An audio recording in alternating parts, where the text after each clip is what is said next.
हम जरा से शरीफ क्या हो गए तो ये सारे समझते हैं कि हिरवा साहब किसे कहा गया था? तुम्हें दूसरे साहब बहुत पैसा आया है मार्केट में, हमारे कुछ लोगों को पकड़ा गया है कि ये लो पैसा, जाओ गरीब बस्तियों में गरीबों के वोटर आईडी कार्ड लो, उनके उंगली के ऊपर वोटिंग का निशान लगाओ।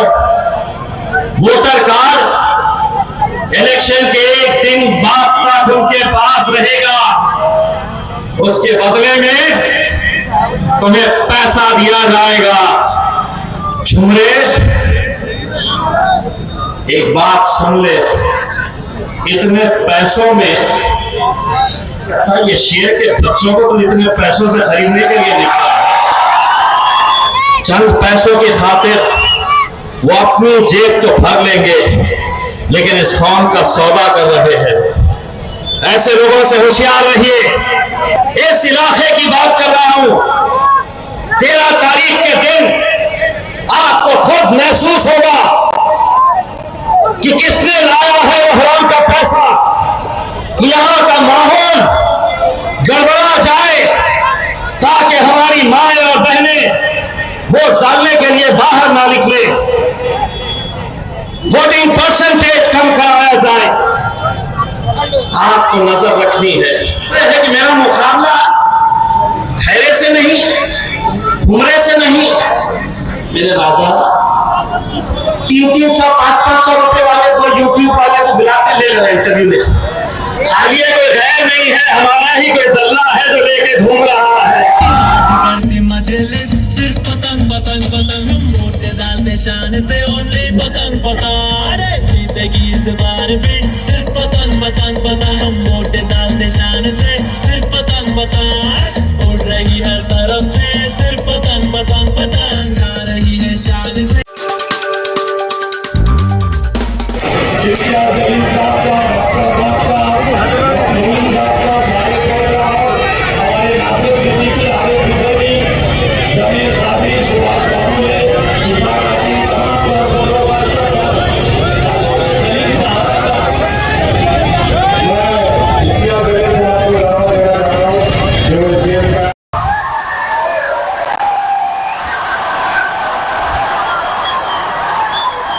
जिन्हें आवाम तय करती है कि आने वाले 5 साल मेरी क़यादत पार्लियामेंट के अंदर कौन करेगा। और अल्हम्दुलिल्लाह 2019 में आपने पूरे हिंदुस्तान को एक पैगाम दिया, एक ऐसा पैगाम कि जिस शहर के अंदर, ये बेटा बच्चों खामोश रहिए, नीचे बैठिए। मैं आपको 4 जून को मौका दूंगा बेटा, खूब लोग डांस करेंगे, आप भी बैठिए। 40 साल पहले 2019 की बात कर रहा हूं मैं। 40 साल पहले इस शहर में आखिरी मुस्लिम मेंबर ऑफ पार्लियामेंट चुनकर गए थे काजी सलीम साहब।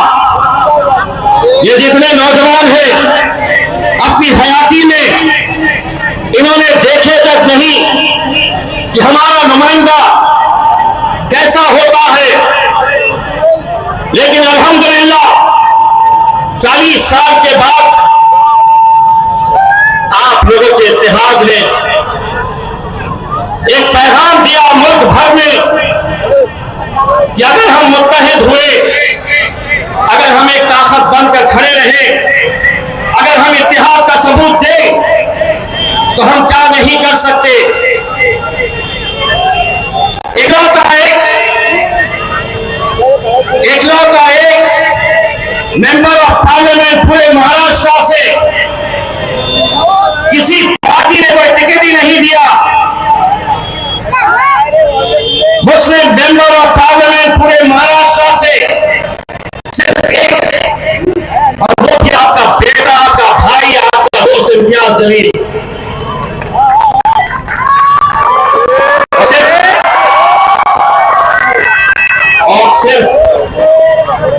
मशवरा ही नहीं, मेरे नौजवानों साथियों, ये हमारे लिए शर्म की बात है, ये हमारे लिए शर्म की बात है, हमारी सियासत करने वाले लोगों के लिए शर्म की बात है कि सिर्फ महाराष्ट्र में एक हमारे पड़ोसी ऐसे 7 ऐसे स्टेट्स हैं कि जहां पे एक भी आपका नुमाइंदा लोकसभा के अंदर आपकी नुमाइंदगी करने के लिए नहीं है। कर्नाटका में 0 है, राजस्थान में 0 है, मध्य प्रदेश में 0 है, झारखंड में 0 है, उत्तराखंड में 0 है, दिल्ली में 0 है। और हम कह रहे हैं ये हम अरे गैरों के लिए जब हम इस तरह की महफिलें सजाएंगे और ये कहेंगे कि स्टेज के ऊपर वो बैठेगा और मैं जमीन पे बैठूंगा, मैं तुम्हारे सामने कुर्सी के ऊपर बैठूंगा, वो स्टेज के ऊपर बैठेगा। 75 साल हमने यही करते आए हैं, यही किया है हमने। ये स्टेज के ऊपर कभी शरद पवार साहब,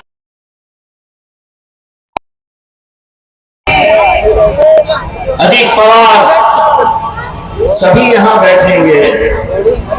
हम सामने कुर्सियां बिछाने का काम, शतरंजियां उठाने का काम हमने सियासत के अंदर करते आए हैं। अब हमने उन्हें एक पैगाम दिया है और मैंने तो बड़े खुले अल्फाजों में उनको बता दिया हूं कि अब अगर तुम स्टेज के ऊपर बैठेंगे तो इम्तियाज जलील नीचे नहीं बैठेगा, तुम्हारे बाजू बैठेगा।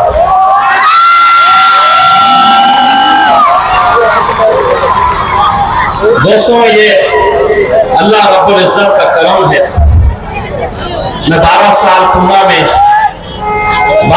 पूना में टेलीविजन चैनल के लिए न्यूज रिपोर्टर की हैसियत से काम करता था।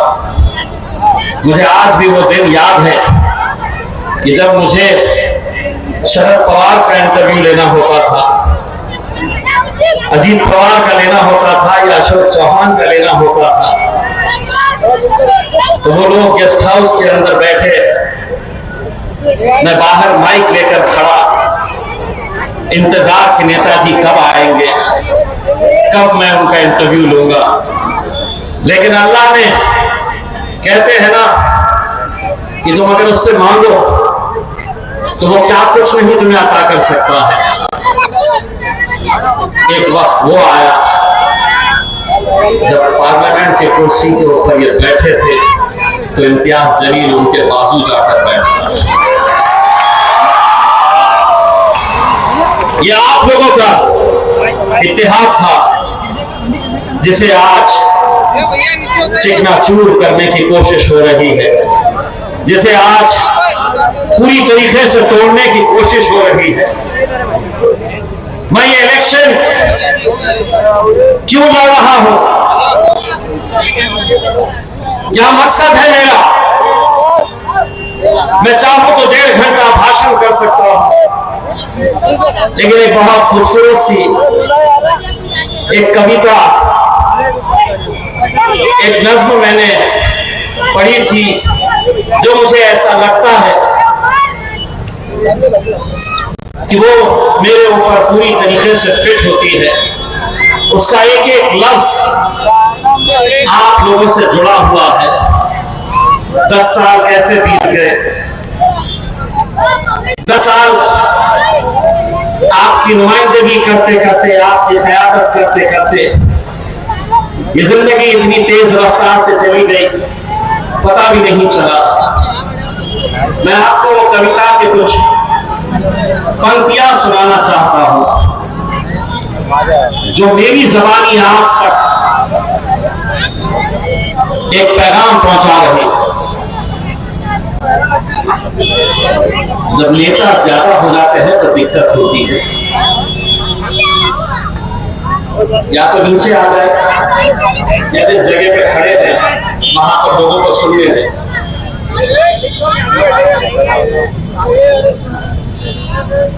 आहिस्ता चल जिंदगी, अभी कई कर्ज चुकाना बाकी है, कुछ दर्द मिटाना बाकी है, कुछ फर्ज निभाना बाकी है। रफ्तार में तेरे चलने से कुछ रूठ गए, कुछ छूट गए। रूठों को मनाना बाकी है, रोतों को हंसाना बाकी है। कुछ रिश्ते बनके टूट गए, कुछ बनते बनते छूट गए। इन टूटे छूटे रिश्तों के जख्मों को मिटाना बाकी है।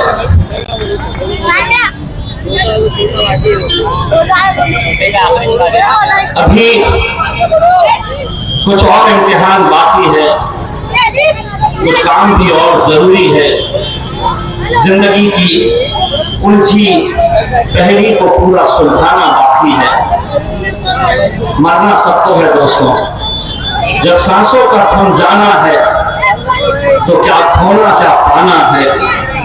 पर मन के जिद्दी बच्चे को ये बात बताना जरूरी है, आहिस्ता चल जिंदगी, अभी कहीं कर्ज चुकाना बाकी है, कुछ दर्द मिटाना बाकी है, कुछ फर्ज निभाना बाकी है।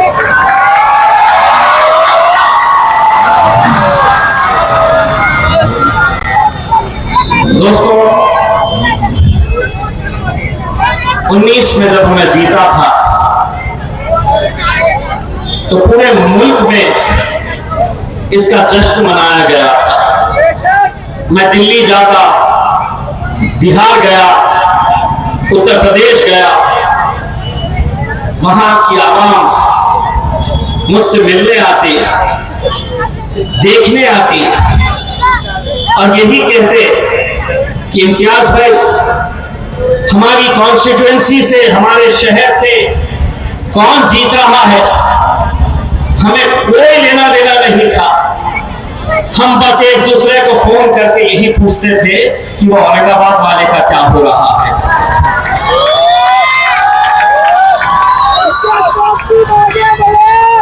दोस्तों रमजान के इस मुबारक महीने में मोतीवाला की मस्जिद में, मेरी बाग में एक मौलाना आते हैं, बुजुर्ग शख्स, बहुत अच्छी दुआ पढ़ते हैं। मैं जाता हूं उनकी दुआ लेने के लिए। इस बार भी जब गया, उन्होंने मुझे खूब दुआओं से नवाजा। मैं जब बाहर निकल कर आ रहा था मस्जिद के बाहर, तो बहुत सारे नौजवान लड़कों ने घेर रखा था। मेरी नजर एक बहुत ही बुजुर्ग शख्स के ऊपर गई। मैं समझता हूं कि वो 90 साल के ऊपर के हजरत हो गए। मुझे ऐसा लगा कि वो बुजुर्ग मेरे करीब आना चाह रहे थे, लेकिन आ नहीं पा रहे क्योंकि मैं नौजवान लड़कों से घिरा हुआ था।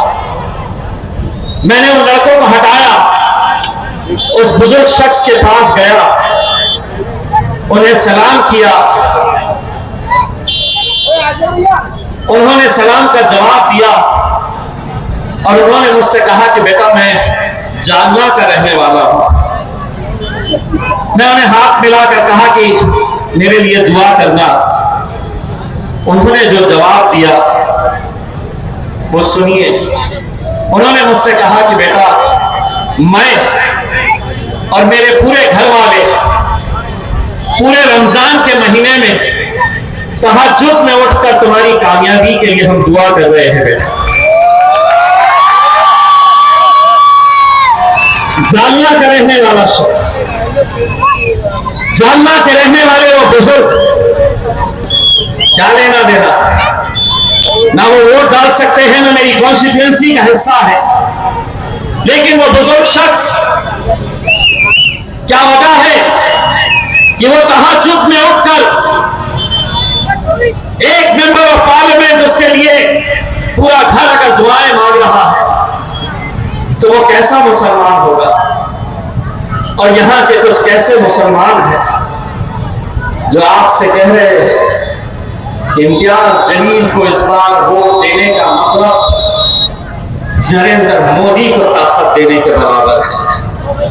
मोदी को हमें कमजोर करना है तो यहां पर इस बार चंद्रकांत खैरे को यहां पर वोट देना। आपके मोहल्ले में भी आए होंगे, होटलों में बैठे होंगे, आपको समझाने की कोशिश कर रहे होंगे। अरे 543 सीटें हैं लोकसभा की, सारी तकलीफ तुम्हें महाराष्ट्र के एक लोटा एक मुसलमान एमपी से क्यों है, यह सवाल मैं तुमसे करना चाहता हूं। जीत जाओ, पूरे के पूरे 47 को महाराष्ट्र के जीत के बताओ। और अगर लोकसभा के अंदर तुम पहुंच भी गए 47 के 47, मैं तुमको दावे के साथ कहता हूं कि कल को अगर यूसीसी का कानून आया, सीएनआरसी का कानून आया, ट्रिपल तलाक के कानून के टाइम पे आपने देखा कि कैसे गूंगे मुक्के और बहरे बनकर बैठे थे। अब भी अगर आपके खिलाफ कोई कानून आएगा तो एक एमपी किसी भी पार्टी का हो, एक एमपी में ऐसी हिम्मत नहीं कि वहां पर खड़े रहकर हुकूमत की मुखालिफत करे। अगर वहां पर कोई चट्टान की तरह खड़े रहता है, कोई मोदी की आंखों में आंखें डालकर सवाल करता है, तो वो मेरा खायद बैरिस्टर असदुद्दीन अवैसी है और इम्तियाज जलील है। वहां पर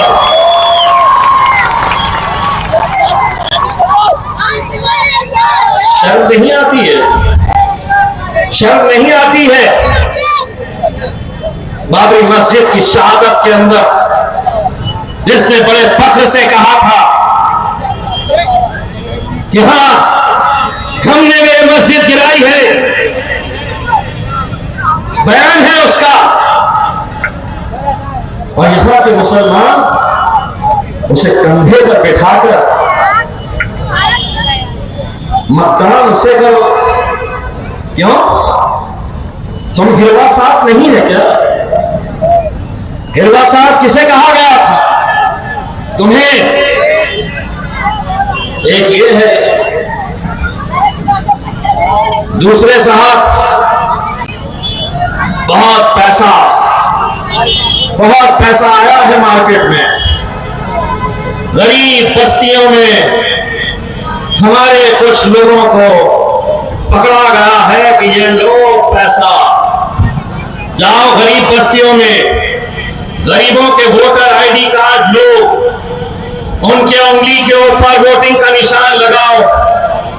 वोटर कार्ड इलेक्शन के एक दिन बाद तक उनके पास रहेगा, उसके बदले में तुम्हें पैसा दिया जाएगा। पैसा कितना?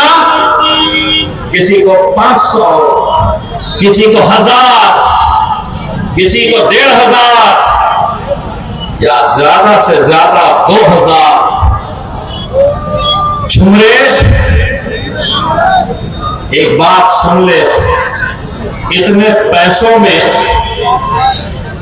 कुत्ते की भी कोई अच्छी ब्रीड तो मार्केट से खरीद नहीं सकता, ये शेर के बच्चों को तो इतने पैसों से खरीदने के लिए निकला है।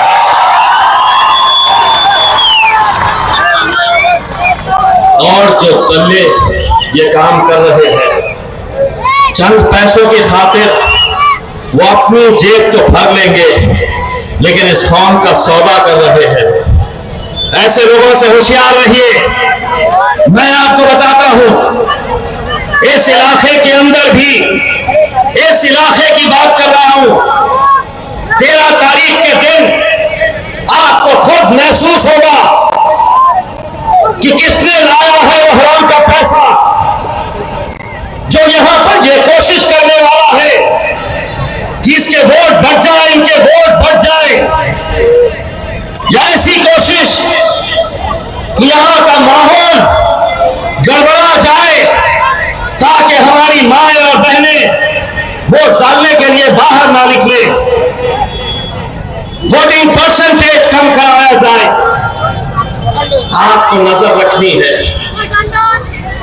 44 साल हो गए हैं। मैं ये नहीं कहता हूं ये जीत इम्तियाज जलील की है, या होगी। अगर इस बार हम हारे तो शायद फिर न जाने कितनी नस्ल ये इंतजार में रहेगी कि मेरा क़यादत, मेरी क़यादत कब खड़े हम करेंगे, कब हम खड़े करेंगे। इतना तो आप समझ लीजिएगा। इम्तियाज जलील को इसका क्रेडिट दीजिएगा भाई। रमजान ईद के मौके के ऊपर एक जनाब ईदगाह तक पहुंच गए। देखे ना, ईदगाह तक पहुंच गए मुबारकबाद देने के लिए। 30 साल तक तुम्हें ख्याल नहीं आया इस जिले के अंदर ये आवाम भी, ये कौम भी रहती है, उन्हें साल में एक मर्तबा कम से कम रमजान ईद मुबारक बोल दो। और अगर तुम ये करते तो शायद तुम्हें ये जगह ही नहीं मिलती, लोग तुम्हारे साथ रहते। लेकिन 30 साल लग गए तुम्हें सिर्फ ईद मुबारक कहने में। नमाज खत्म हुई, जो ईदगाह आते होंगे छावनी में, मेरे बाजू एक पुलिस ऑफिसर थे, उन्होंने मुझे बताया कि साहब देखेगा पीछे और कौन है। तो मैं नजर डाला तो खैरू जी खड़े थे, उनके पीछे उनके 2-3 पंटवा खड़े थे, बार बार बोल रहे थे साहब पब्लिक आएंगी ना तो उनको सलाम करना। अब 30 साल के बाद आया तो उसको समझ में नहीं आ रहा था कहाँ शुरू करना, कहाँ खत्म करना। सलाम अलैकुम, सलाम अलैकुम, सलाम सलाम सलाम सलाम सलाम। और अब बात वहीं पे खत्म नहीं हुई। मैंने उनका मोबाइल पे बयान देखा, बोले बाप रे ये तो मौलाना के जैसा हो गया। क्या बयान है? मुसलमानों 5 वक्त की नमाज पढ़ो, नमाज पढ़ना चाहिए। और यहीं पे नहीं रुके साहब, लेकिन नमाज पढ़ के जब बाहर निकलते हैं लोग खड़े रहते हैं तो हमने क्या करना, ऐसा फूकना। बहुत अच्छे। अब इतना ही अगर हो गया है तो ला इलाहा इल्लल्लाह मुहम्मदुर रसूलुल्लाह, और बाकी का जो करना है तो फिर आपको मालूम है हमारा होने के लिए क्या क्या करना पड़ता है। 4 जून के बाद तो बेटा हम भी कैंची लेके घूमेंगे।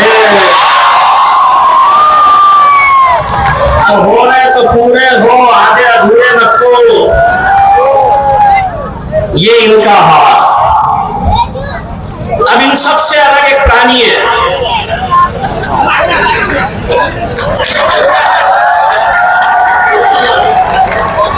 सबको मालूम विचित्र प्राणी कौन है। मतलब वो खैरे का क्या हाल है, मेरा आखिरी इलेक्शन है, दे दो ना, दे दो, मेरा आखिरी इलेक्शन है, मेरा आखिरी इलेक्शन है, दे दो ना। अरे क्या फकीरी लगी हुई है कि भीख मांगने का वो लगाव है। हम लोग वोटा मांग रहे हैं और ये साहब आके जहां खड़े रहे, जहां खड़े रहे अपना झोला उठा ले, दे दो दे दो दे दो दे दो। अरे मेरे भाई ये इलेक्शन है, इलेक्शन में ईवीएम में जितने वोट पड़ते हैं उतने ही रहते हैं, बढ़ते नहीं है। मतलब तुम समझेंगे कि 4 टिकट ला दिया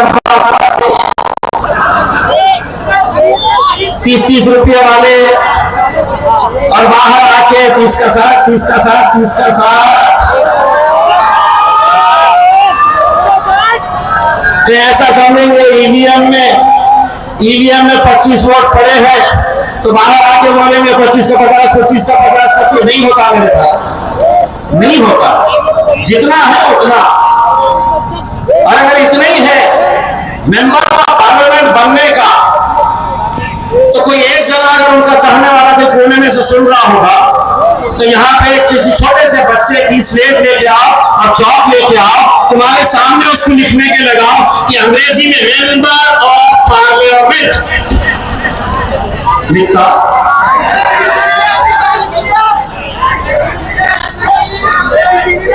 आप लोगों ने मजाक बना दिए हैं।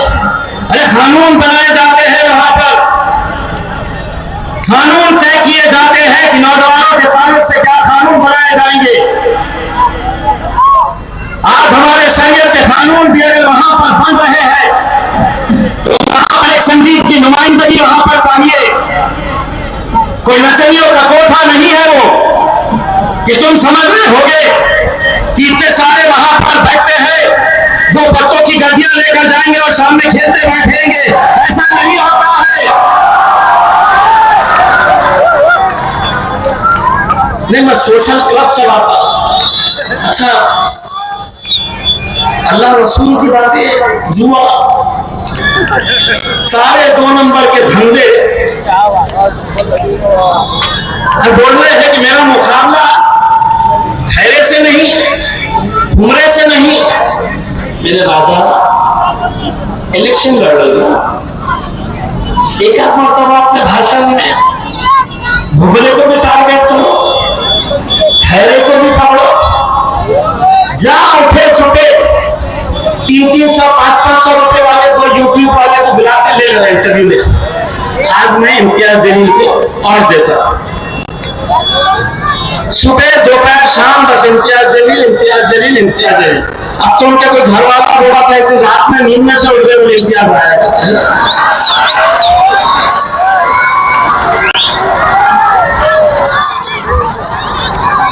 दोस्तों, मैं कुछ बातें इसलिए आपको बताना जरूरी समझता हूं कि एक क़यादत जब आपकी खड़ी होती है तो उसका असर कैसा होता है। आज से तकरीबन साल भर पहले या 1.5 साल पहले उस्मानाबाद के कुछ नौजवान लड़के आए।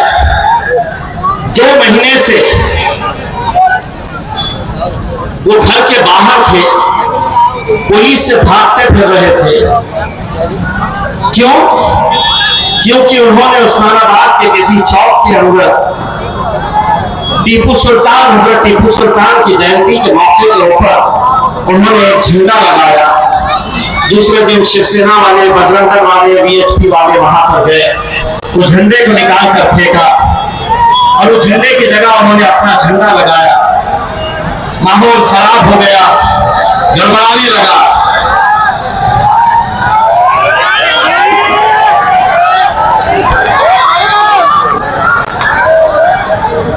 भाई साहब, मैं आपको गारंटी देने वाला हूं 13 तारीख को बुझने वाली है मशाल पूरी तरीके से।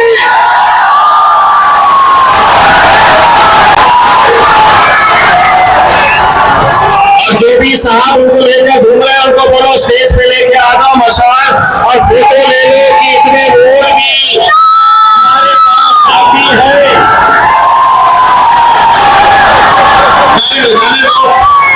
जाने दीजिए भाई साहब, वो मत दीजिएगा, सबको इख्तियार है इलेक्शन लड़ने का, किसी न किसी को कोई रोकना नहीं चाहिए। किसी ने किसी को, बैठ रही है आप लोग, बैठ रहिए।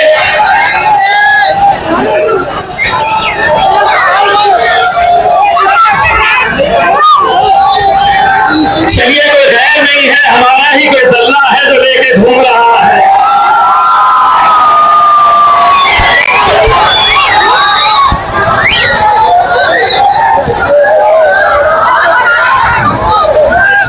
ये प्रॉब्लम क्या है, मालूम क्या? हम जरा से शरीफ क्या हो गए तो ये सारे समझते हैं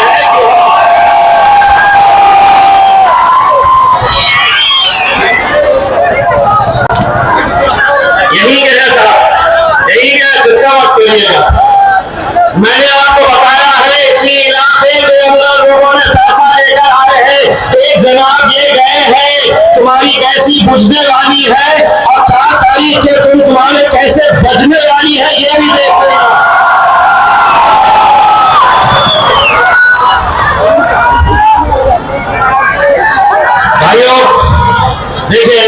करने का इख्तियार सबको है, लेकिन सवाल ये पैदा होता है, अगर इस माइकालाल के अंदर इतनी हिम्मत है कि वो चंद्रकांत खैरे को कटकर गेट के अंदर लेकर आया, तो ये कौन का भलवा है, कमाल है ये।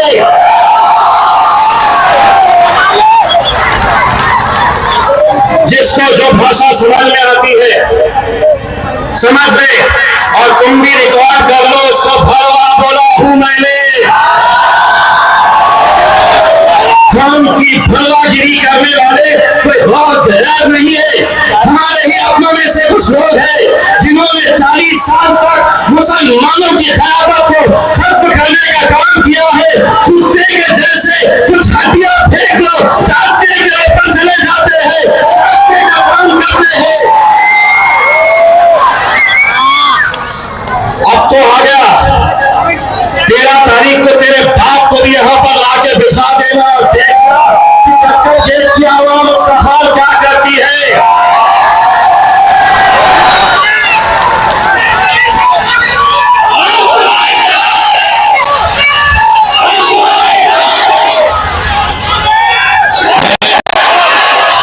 मेरे भाइयों हमें बहुत एक बात हम सबको ये समझना चाहिए, क्या इम्तियाज जलील अगर आज नतीजे अगर हमारे हक में नहीं आते हैं, भाई साहब नीचे बैठ जाइए, आप नीचे बैठ के वोट भी नीचे करें, तो ये किसकी हाल, क्या वजह है कि आज हमारे अपने शहर में जिसने मुल्क में इतने बड़े इत्तेहाद का पैगाम दिया है, कौन वो लोग हैं, उन्हें पहचानने की जरूरत है, बहुत दूर जाने की जरूरत नहीं है। मैं पहले भी आपको कहा था, ऐसे ही कुछ लोग हैं, अगर पैसे से इतनी ही मोहब्बत है तो इम्तियाज जलील भी भरी सड़क के ऊपर तेरी झोली में मैं पैसे डालने का काम करूंगा, लेकिन खून का सौदा मत करो, खून का सौदा। कोई नहीं आने वाला, कोई नहीं आने वाला हमारा पुरसा निकाल लेने के लिए मेरे भाइयों, कोई नहीं आने वाला। ये तो अल्लाह ने ये मौका दिया कि हम अपनी नुमाइंदगी वहां तक पहुंचा चुके हैं। बस आप लोगों से इतनी इल्तिजा करना चाहूंगा कि 13 तारीख के दिन आप सभी ने अपनी जिम्मेदारी समझिए, एक एक वोट की कीमत क्या होती है, ये बात को समझिए मेरे भाइयों। आज ये तमाम साजिशें जो चल रही है, जो षड्यंत्र जो खेल खेले जा रहे हैं, ये आपके सर को झुकाने के लिए किए जा रहे हैं। आपको वो मंजर याद होगा 2019 का रमजान का वो मुबारक महीना, चिकन खाने के काउंटिंग सेंटर के ऊपर वहां पर वोटों की गिनती हो रही, सहरी करके नौजवान लड़के वहां पर दिन भर इस इंतजार में बैठे रहे कि 40 सालों के बाद हमें आज जश्न मनाने का मौका मिलेगा, और अचानक असर की नमाज के वक्त आपको ये खबर आती है कि इम्तियाज जलील 5000 वोट से पीछे हो गया है। आपको कैफियत कैसी थी, सिर्फ आपकी नहीं, हिंदुस्तान के मुसलमानों के साथ उस वक्त जो उमरा पे गए हुए लोग थे, उन्होंने मुझसे बताया कि जब हम नमाज पढ़ रहे थे, अचानक ये खबर आई कि इम्तियाज जलील पीछे चल रहा है। मेरे भाइयों, उन्होंने कहा कि हमने वो मंजर देखे जब हिंदुस्तानी हमारे भाई, हमारी माएं और बहनें हरम शरीफ की तरफ दौड़ रही थी। कईयों ने मुझसे कहा था कि हमने हरम शरीफ के, हमने काबा का किला पकड़ पकड़ कर गिर गिरा के आपकी कामयाबी के लिए हमने दुआ किए थे।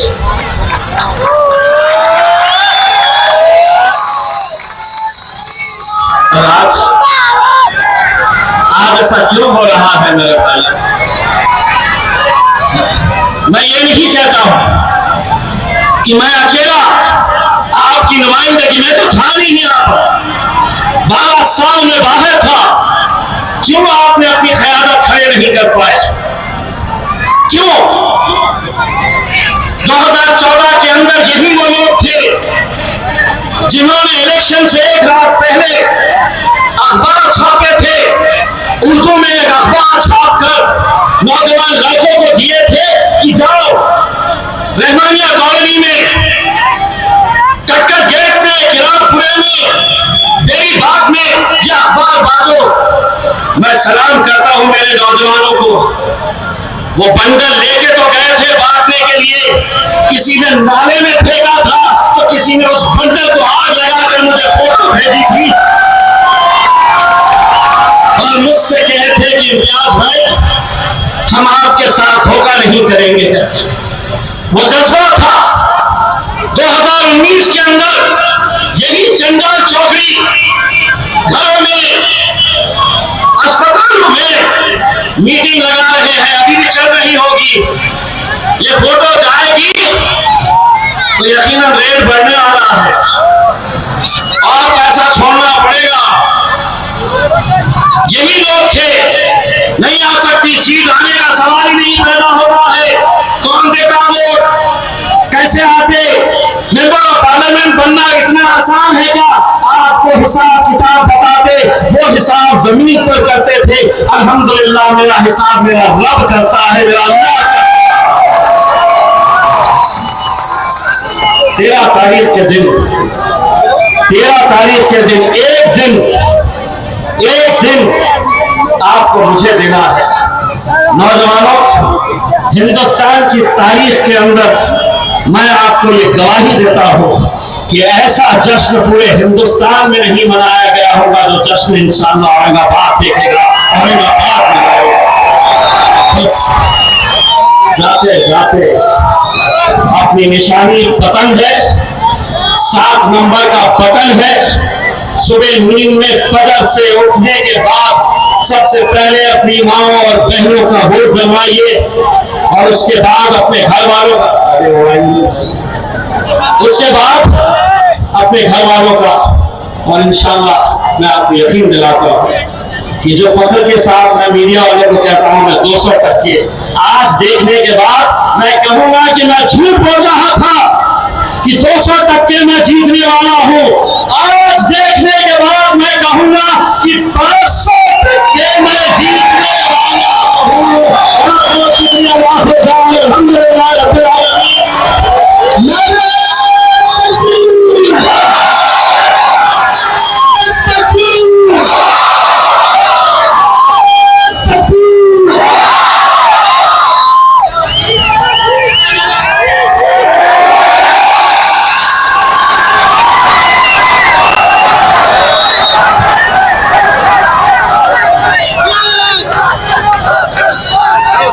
Anyway.